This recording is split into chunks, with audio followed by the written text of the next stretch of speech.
पीड़ा के अनुभव की जटिलता को समझना एक गहन और विस्तारित यात्रा है। मनोवैज्ञानिक और भावनात्मक पीड़ा का संदर्भ लेते हुए यह महत्वपूर्ण है कि हम जानें कि यह एक चुनाव है जिसे हम अपने जीवन में घटनाओं के प्रति अपनी प्रतिक्रिया के माध्यम से संभाल सकते हैं।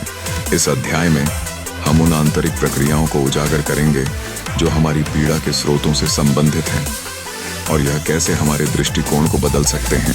जब हम नकारात्मक घटनाओं का सामना करते हैं तो कई बार हम पहले तीर का अनुभव करते हैं जो शारीरिक या बाहरी दर्द को उकसाता है।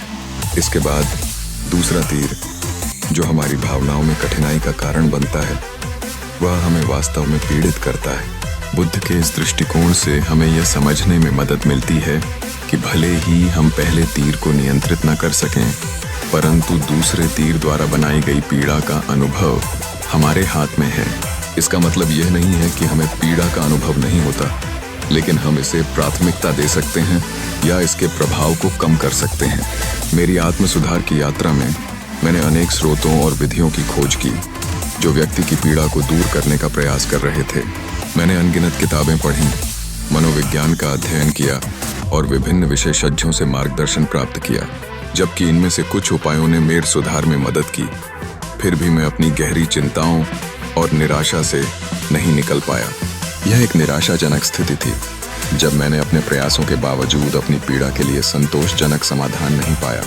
हालांकि यह समझने के लिए कि मैं कहाँ गलत हो रहा था, यह महत्वपूर्ण था। मैंने यह सीखा कि आत्म प्रतिफलन और आत्म स्वीकृति की आवश्यकता होती है। किसी भी मानसिक पीड़ा का समापन तब संभव है जब हम इस प्रक्रिया का सामना कठोरता से करते हैं। मेहनत और आत्मसंज्ञान की इस यात्रा में धीरे धीरे मुझे एहसास हुआ कि पीड़ा एक शिक्षण अनुभव हो सकता है जो हमें संजीवनी प्रदान कर सकता है। यह हमें न केवल अपने भीतर की गहराइयों में जाने की ओर प्रेरित करता है, बल्कि दूसरों के साथ हमारे संबंधों को भी नया आकार देने का अवसर देता है। यह यात्रा कभी खत्म नहीं होती, यह विकासशील होती है और हर नए अनुभव के साथ हम और भी बेहतर और सशक्त बनते हैं। जब हम अपने बारे में गहराई से सोचते हैं और अपनी भावनाओं को समझने का प्रयास करते हैं तो हम न केवल अपने पीड़ाओं का सामना कर सकते हैं, बल्कि उनसे सीख भी सकते हैं। इस प्रकार हमें अपनी पहचान और स्थिति को पुनर्परिभाषित करने का यह एक अनमोल अवसर मिलता है। जीवन में इस यात्रा की अनिश्चितता के बीच एक नई आशा खोजने का एक साधन हो सकता है।